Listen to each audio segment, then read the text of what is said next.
Welcome to The Bridge, Your Health, Your Voice, the official podcast for the University of Maryland, Baltimore School of Pharmacy Patients Program. The Patients Program is the bridge between the community and researchers. The Patients Program created this partnership to help researchers listen to the community's voice in order to build a bridge to an effective learning healthcare community.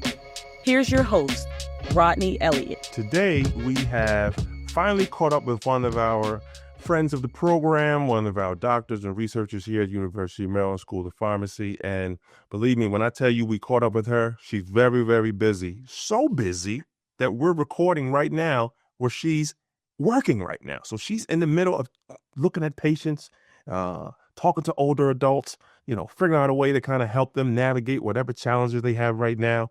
And we are excited about the time we have today with Dr. Nicole Brandt. Today's guest is a nationally recognized leader in geriatric pharmacy and a champion for improving medication use in older adults. Dr. Nicole Brandt is the executive director of the Peter Limey Center on Drug Therapy and Aging, where she leads groundbreaking initiatives to advance safe, effective, and patient-centered care for aging populations. With a career spanning clinical practice, research, and policy, Dr. Brandt has shaped healthcare practices across the country through her expertise, advocacy, and visionary leadership. Welcome, Dr. Brandt. How are you? Wonderful, Rodney. Thank you. That is amazing. I am very honored and humbled to be a part of your program and this podcast. I've been inspired by the work that the Patients Program has done through the years, and I'm happy that I can bring the lens of older adults into this conversation because I think there's such an active voice in the work that we're doing both in our community nationally and honestly internationally. I love that, Dr. Brandt. And when you reached out to Dr. Mullins and we were trying to figure out a date to have this conversation, I immediately knew it was going to be a good one because it's kind of near and dear to my heart too as well. One of my earlier projects working with the Patients Program is with the older adults. And I enjoy going to the senior homes, sitting with them, visiting with them when I obviously have a project to work with them, to collaborate them on. But also I enjoy going there on Fridays and playing bingo with them too, if I'm being quite honest. Those are the best times because you get to really know them and understand, which is so relevant to our conversation today, is what matters to them. And you get to know them in their home and in their community and to get to understand all of the richness and maybe some of the challenges they're facing. Correct, which leads me to my first question. What inspired this research on age-friendly care? I mean, how does it build upon or differ from some of the previous work that you've done in this field? Well, Rodney, I have to tell you, age-friendly care, which is a term that is encapsulating various types of initiatives. So age-friendly health systems in particular is a national initiative and a global initiative, which really brought together a framework which helps to really break down the silos, is I'd like to say it. So the framework is really focused on the 4 M's: what matters to patients, medication, mentation, and mobility. And this initiative started in 5 pioneer health systems. And the reason for it was to really, again, reduce fragmentation, improve coordination of care, and really centralize the patient and those who support them, the caregivers, in the middle of that equation. And so it's not new in geriatrics, but it really reframed the conversation and simplified it. I hear that a lot in the work that I'm doing by having these 4 M's, as we favorably say, and using them as a set, we can help improve the delivery of care. So age-friendly care is that philosophy that through the lifespan, really, we need to put more efforts in place to improve coordination of care that's person and patient-centered. And so age-friendly health systems are really just part of the bigger age-friendly ecosystem. In the state in which we both reside and love, Rodney, Maryland, right, we've taken efforts on a state to put forth age-friendly efforts. So as an age-friendly university, University of Maryland, Baltimore, University of Maryland, Baltimore County are the first two universities in the state to become age-friendly universities, which really coalesces principles. And one of them, again, probably near and dear to both of our hearts, is the helping our communities, aligning our mission with the work of the community to help people age in place. So I like to say age-friendly care is good care for every age, because we're all aging and we all want to age successfully in our communities and stay as independent and functional as possible. I like that a lot, Dr. Brandt. And again, we talked about it kind of off camera a little bit about the work that I've been blessed to do and participating with a lot of the older adults here, particularly here in West Baltimore. And when you talk about the 4 M's, it kind of goes back to something that I learned from some of my seniors during our bingo nights, right? When you have conversations with them about, their day or about their work or about their appointments. It's kind of like a wraparound service approach that some of these older adults need, meaning they need to be understood by not only their doctors or their care providers, they need to be understood by their neighbors, they need to be understood by folks who they engage with. My question to you next is some of the things the older adults are challenging to them. Um, what has been most challenging to you and impactful in your research so far? So most challenging, I think, is the changing policies Oh, that impact our older adults. And I know that's probably because we're really sensitized to it right now with all the radical change that's been happening. But we know that many of our communities are underserved, under-resourced, and the dynamics of changing policies have been dramatic. I've been fortunate to spend some time at the Centers of Medicare and Medicaid Services early on in my training, looking at the impact of public policy on access to services and care, especially long-term care. And now, years later, I've been active in Medicare Part D, and we've gone out to our communities, help people to navigate the choices of all the different Medicare Part D plans. But just that alone, in terms of the changing cost of medications, is tremendously impactful when the cost of food is going up, the cost of living is going up, their checks are not going up. And then the cost of medications are going up. And I think, medications can be very variable from pharmacy to pharmacy. And so one thing that saddens me as a practicing pharmacist is the loss of independent pharmacies or community pharmacies that do special services for older adults. And what we're seeing both in the city of Baltimore and nationwide is what we call pharmacy deserts, where people don't have access to pharmacies to get their medications. And you and I both know, Rodney, that in our communities, mail order pharmacy may not be the safest or best option for older adults in terms of getting their medications, though they might be preferred and less costly. So I think we've lost track in respect to the fact of what pharmacies and pharmacists bring to their community, because it's not just a product, it's a service. And I think that's so important. So we've continued to work, and some of the efforts that we're doing is to advocate for older adults and to bring their voices to these advocacy efforts. And I think that's the importance of podcasts like this, our work, and bringing those stories to politicians and other decision makers to help improve both services such as medications, because that's my focus as a pharmacist, yeah. other services as well. And I think that's just tremendously important. Uber important, Dr. Brandt. And you brought a word up that I haven't heard of before, but it does make sense. You talked about pharmacy deserts. Some years ago, Eric and we actually did a video on food deserts in West Baltimore because the Patients Program does a lot of work in West Baltimore, right across MLK. And from our input or engagement with some of the community members, they talked about the lack of nutritional food, supermarkets, whatever, in the neighborhood. And what we did was went to one of our local grocery stores with a nutritionist, and we kind of walked around the grocery store and kind of gave a tutorial on how to shop healthy and how to eat healthy. When you're talking about addressing the pharmacy deserts here in Maryland, here in West Baltimore specifically, what assurances, or not assurances maybe, but how are you and your team focusing on addressing pharmacy deserts? Because like you just mentioned earlier, that is something that isn't as safe. A mail order or mailing in a pharmacy isn't as safe. Folks kind of still want to be able to go in and talk to you and get the medicines that they need. How are you and your team addressing that?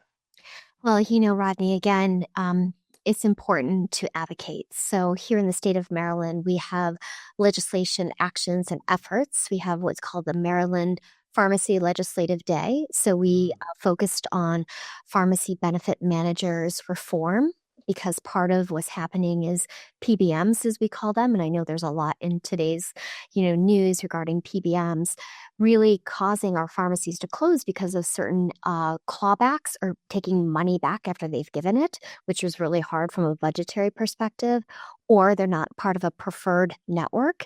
And so these smaller independent pharmacies who are already maybe paying more for the product then don't become part of the network. And then the older adult, in our case, would have to be paying more for their medicines. So, so it's sad because they have these relationships with the pharmacist. Yeah. They deliver their medications, who helps them overcome some of those challenges with cost and potentially packaging to help with adherence, but they don't have access to that. So we've been doing advocacy. We continue to promote partnerships with our pharmacies and services they're doing besides just products. Our pharmacies are promoting programs that matter, those adherence packaging programs, monitoring programs for high blood pressure, which we know is a big problem or concern in our older adult population. They may also be helping with their continuous glucose monitors and diabetes education. We know that pharmacists and pharmacies have been very active in immunization efforts in our communities, even going into the home.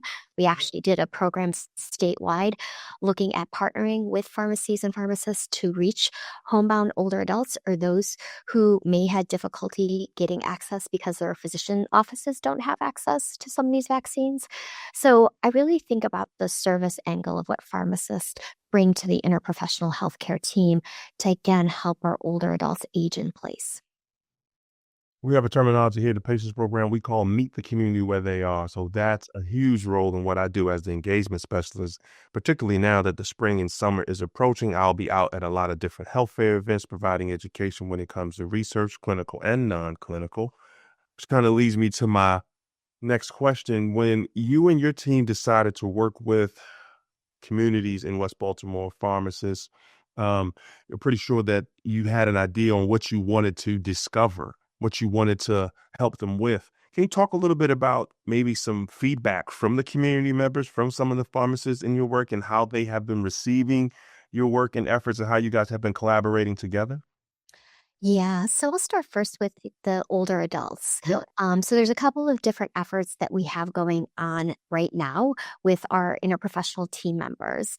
So Rodney, we have a program called Aging in Place, which I call the hybrid classroom. And in the classroom, we have learners that join us like this on Zoom internationally from other countries to learn about aging. And in the physical space, which is many of our senior communities, some of our senior high rises or other settings where we go there and we do education, exercise, and screening aspects of an annual wellness visit. And this is a course we offer longitudinally through the University of Maryland in partnership because of our geriatric workforce enhancement program. It's HRSA funding that we work with Hopkins on. So that program promotes getting interprofessional team members out and understanding what older adults need, how do we train them. And this is one of those rare courses, Rodney, where we have the classroom, a living classroom where older adults are with our students in the philosophy of all teach, all learn, all improve. Because the only way that we can understand is to be present in those communities. Like you said, during the bingos, right? Yeah. And so we have nursing students, pharmacy students, social work students, sometimes medicine students, physical therapy, dental hygienist and dentistry, and various faculty throughout the state of Maryland come and join us. And internationally. And actually, this model, Rodney, was one we took in terms of the community-based model of teaching to the University of Helsinki. And I did that during my Fulbright. So we know that aging is happening globally.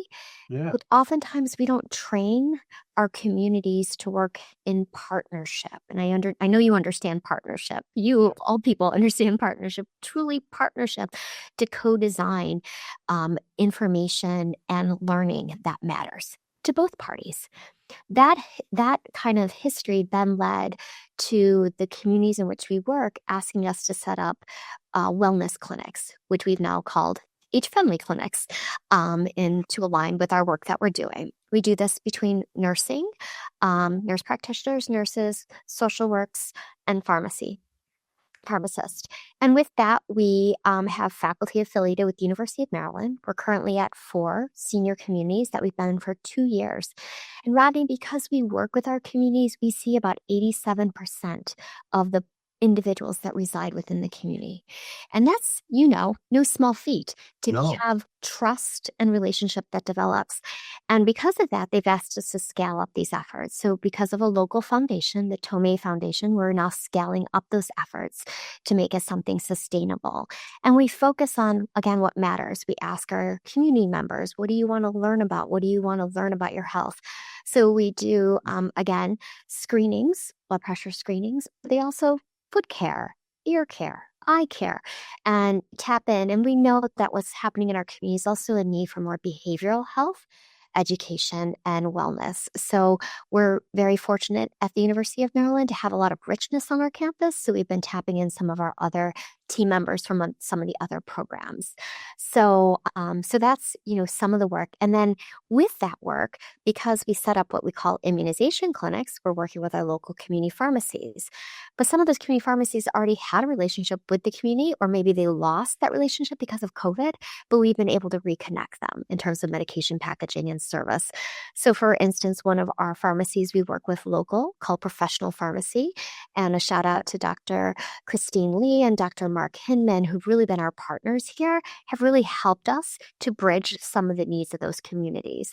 And it's also helped them to understand kind of the opportunities for them within these communities. So it's really a win-win is what we hear back. And our older adults, they love our students. They just treasure the youth coming in, sharing stories with them, and doing fun things like dancing. They love to socially engage. And so one of the things we did a couple years back, right around the pandemic, was work with our students with the state on social isolation. Again, we know there's a lot of negative implications of social isolation on our older adult, from the depression to the cardiovascular disease. And, so how can we help, again, as you said, meet our older adult where they're at? And so we've been very purposeful in that. And there's so much more work to be done.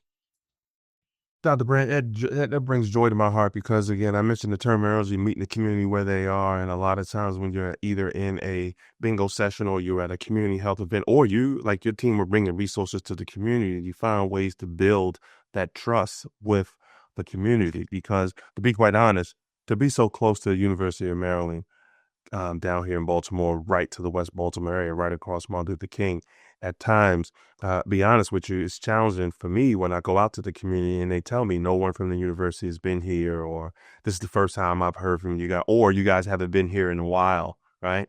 We pride ourselves here at the Patients Program on not only building trust, but sustaining trust and sustaining those relationships. Can you talk to us a little bit about how you and your team have been able to sustain those relationships in the community? Because you talk about a lot of services that you're bringing there. And to be quite honest, the community will tell you one thing: either we don't like that or we do like that. So because you have had such success in bringing so many resources to the community, talk to us a little bit about how important it is to build and sustain that trust with the community. So Rodney, communication is critical, right? And so we meet with our housing supervisors, managers, as well as our point person within those communities on a monthly basis. And so we can hear from them because we're present on a monthly basis, the same Thursday every month for the last 2.5 years. And even when the grant went away, Rodney, we didn't. We said to them, we will stay through this. We will figure this out together. And so, so we've been fortunate to do that. And we have a team. When it's one person or, two people, it's hard. But when you've got a team of professionals that are committed to community, if someone's sick, we can tap somebody else. So we really work together across the different schools and disciplines. And I feel very fortunate to lead an amazing team at the Lamy Center. So we help each other out to make sure that our presence is there. And one of the things, Rodney, that, still I remember is during the COVID pandemic when people weren't going out to the sites. Probably shouldn't be saying this, but we were. We're taking my computer, we're doing some televisits because they didn't have internet or they didn't have resources. But we went into there, of course, masked up. I was in clinical anyway, so I was like, okay, we can do this. So we did it. And that continued presence, even though it wasn't as frequent, there still was presence, right? And I think that is powerful. Presence is powerful. And one of the things I've learned, Rodney, and I didn't know this earlier on in my career, but I've really appreciated this later on in my career, is really making sure that we give credit where credit is due, right? And so whether it's a publication, a presentation, we really try to recognize our team members in that work. We're not perfect, or we're better than we used to be, but, and recognizing all team members. So recently we co-published a couple of papers on engaging partners in our work, and some of the ethical challenges with that. And part of our USD Prescribing Research Network, we published another paper which really bore out of hearing the voices of older adults with our Elder Care Medicine Network on what is an agenda that we should focus on regarding medications in older adults and what matters to them. And so, and in the past, maybe wouldn't have put an older adult's name on that manuscript, but we do now. What I've learned, though, is our scholarly world hasn't really gotten there. They're like, we need titles and affiliations. And I'm like, okay, well, they don't have one, but we've given them an affiliation to our center because I can. But it's just interesting because sometimes these systems we put together aren't always friendly to the populations we might be working with. So we could probably have a whole nother conversation about that. But, I think it just makes us pause. Like, how do we make sure that we are inclusive and we recognize all of our team members in this work? Dr. Brandt, you talk about a lot of the work that you guys are doing now and also did during the pandemic, because the patients program as well, we were active in the community during that particular time. And one thing we did notice was social distancing was great for our community because we wanted everyone to stay safe. But social distancing kind of did turn into social isolation. So when you talk about the challenges that some of our older adults had, digital divide was one as well, because we were working with the community members in person, but then we had to change it to online. And it was a challenge, but it worked. But one of the hotspot side of it, I like to say, or one of the golden nuggets out of it, was after participating in a focus group, two members didn't realize they lived in the same building. I love telling this story because after the focus group and they got comfortable with the Zoom, they found out a way to stay connected with each other and other neighbors in their building every week by creating like a happy hour kind of thing on a Friday. So when residents in a senior home here in West Baltimore didn't feel quite yet comfortable coming out of their offices or coming out of their homes, they were comfortable getting online. So finding ways, again, you don't know that or you don't experience that if you don't spend time with them. So it's good to hear that you guys are learning from your meeting the community where they are experiences and still continuing to develop things that kind of keep the momentum going, keep it sustained. One more question. You talked about, or two more actually, you talked about sustaining things after or post study. How important is it to you and your team to still stay connected, to still disseminate information back to the group that you're working with post study? Yeah, so that I think, Rodney, it's really important. And I think, we continue to strive and doing that. So I'll give you, for instance, one of our projects that really bore out of our relationship with the Patients Program and Dr. Mullins was the Elder Care Medicine Network. And so our network spans the U.S. We engaged colleagues in Hawaii, for instance, was one of our regional areas, the Midwest and the Mid-Atlantic. And we continue, even though post-award we may not have as great active engagement, we still have activities going on. Yep. So we try to disseminate things via newsletters.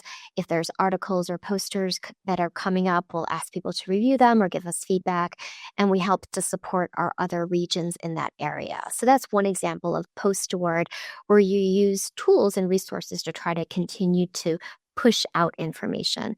We're always posting things on our LAMI Center website to showcase our partners and their work, but then that means people have to go to our website and pull things from there. And we know that that's not as frequented, and I applaud all of you for your amazing newsletter and your social media presence. We continue to try to use social media to our various partners and to make them aware of what we're doing, or people that may be interested in the work that we're doing as another way to do that. But nothing works better than a conversation and a communication and handing someone like, hey, we just did this together. And that's that personal touch. So I think that is a richness. I'm very excited. We have one of our projects coming up next week. Our American Geriatric Society will be the first week of May. I know this might be broadcasting after it, but there'll be a lot of social media feed. But we do work, and we're actually going to be having a panel on age-friendly care and the importance of working with our partners in our communities to help with medication optimization and deprescribing. And this network is part of the U.S. Deprescribing Research Network. So multiple modalities, but I'm still maybe old school in the sense, Rodney. I think having a conversation, sharing something, and sending a personal note goes a lot further than just go to my website. So, yeah. Believe me, personal notes, text messages do go a long way. Miss Regina over at a certain senior home, she says, Rodney, I didn't see that email. Just text me next time because my phone is always in my hand. So I know for certain groups I got to send an email, that'd be okay. But Miss Regina, she wants a text message or a phone call. So I totally understand that. This will air next month, which is May. It's Older Americans Month. How has Older American Month impacted the work you do, and why do you feel as though this episode with this information is that impactful for that month? Any opportunity to have the conversation to bring focus to older adults and what matters to them, Rodney. So Older Americans Month is a perfect month to have those conversations. And as we are going to share some resources, there's a movie being launched by Martin Sheen, and it's going to focus on the voices of older adults. And I just think we need to make sure that we reframe the conversations, reframe aging. It's a part of a national movement. So this gives us the platform to focus on a population that too often I hear might feel marginalized, that they have no purpose, they have no voice. And I have to tell you, I think, Rodney, we both can attest that the stories and the experience and the knowledge is something we need to continue to share, to learn from. And I think that's the importance. And so I love when we can bring purpose back to older adults, and Older Adult Month of May gives us again that forum to have these exchanges. So I love May for lots of reasons. Mother's Day, Older Americans a month, and honestly, graduation. There's so many things fun in May, let alone soon comes summertime, which is my favorite season. Yes, and I had my wedding anniversary in May too, so May's pretty good month for me as well. Perfect. Good plug. I'm sure your wife will like that. Dr. Brandt, I appreciate this conversation. This has been fantastic so far. You mentioned a lot about resources. Before we get out of here, we do have some links and some information that you sent with earlier that we will share with this broadcast as well. Before we get out of here, is there any one in particular or two in particular that you would love to talk about specifically so our community members, our listeners can know where to get this information? Absolutely. So I did share quite a few links, Rodney, with you and your team. The one that we've been working with in our communities is called the My Health Checklist. It's part of the Institute for Healthcare Improvement conversation project. We've been working with AARP and IHI to help recognize the value of this tool in terms of empowerment and engagement of older adults and those who care for them, utilizing the 4Ms. We use it at the beginning of our semester when we're teaching the students and working with our communities. We use it within our annual wellness visits, and we've been using it just to promote a way to kind of capture those conversations and things the older adult wants to share with their healthcare team and their family. So that's one we've really enjoyed using, really have embraced it. It comes in multiple languages. It's free of charge. So highly recommend that one. The other one that I go to a lot is the John A. Hartford Foundation. The John A. Hartford Foundation's mission is focusing on older adults and caregivers. Tremendous number of resources that I talked about: age-friendly health systems, age-friendly ecosystems, age-friendly care, resources for caregivers, and there's just an abundance. They have a newsletter that you can sign up for that they'll push out to you, which I truly enjoy reading on a regular basis. And I should say that I'm funded by the John A. Hartford Foundation with our work of leveraging pharmacists as age-friendly champions in long-term care. And that's part of our research as well as part of our educational work that we're doing at the Lamy Center. Oh my goodness. Information, and more information. I love it. Right here at your fingertips. Again, we will share those links here with the podcast recording when we're done. Dr. Brandt, before we get out of here, the very last question, Dr. Mullins was excited that we finally got a date on the calendar. He wants me to say hello to you as well. You've been knowing Dr. Mullins far longer than before I even been here. Can you talk to us a little bit about Dr. Mullins' impact here at the Patients Program, what he's been able to share with you, or you guys can be able to co-collaborate on that, highlight some of the work that the Patients Program do and you as well? Yeah, Dr. Mullins is a legend. He's so visionary in the work that he's doing and has done. What I love, there's so many aspects about his work that he's done, but I love how he has a methodological approach, a sound science behind the work, and the processes that help build the framework and the ability to reproduce the work across different care settings. I also love the beauty of working in collaboration, both in the classroom, in the community, and with the Patients Professors Program. I think that is just remarkable. And he's just so giving of his experience, so has been very helpful for some of us who are newer to PCORI in terms of their work and their approach from a funder perspective, which was tremendously helpful. And I have to say, we're just really fortunate to have leaders like Dr. Mullins helping not only our communities, but helping other professionals. So I am very grateful. I'm very grateful for lots of things, and he's one of them. He is definitely not stingy in when you call him for help or call him for assistance or how to work things out. Talking about that 10-step framework, for sure. The 10-step framework is fantastic here. Been doing a lot of good work with us here at the Patients Program, and I'm glad he was able to help you along the way. And I know you'll continue doing great work, Dr. Brandt. Thank you for taking the time out to join us on the bridge today, and we truly appreciate your time. Thank you, Rodney. Thank you for the opportunity. Thank you for listening to The Bridge. Your health, your voice. To learn more about the Patients Program, visit our website at www.patients.umaryland.edu.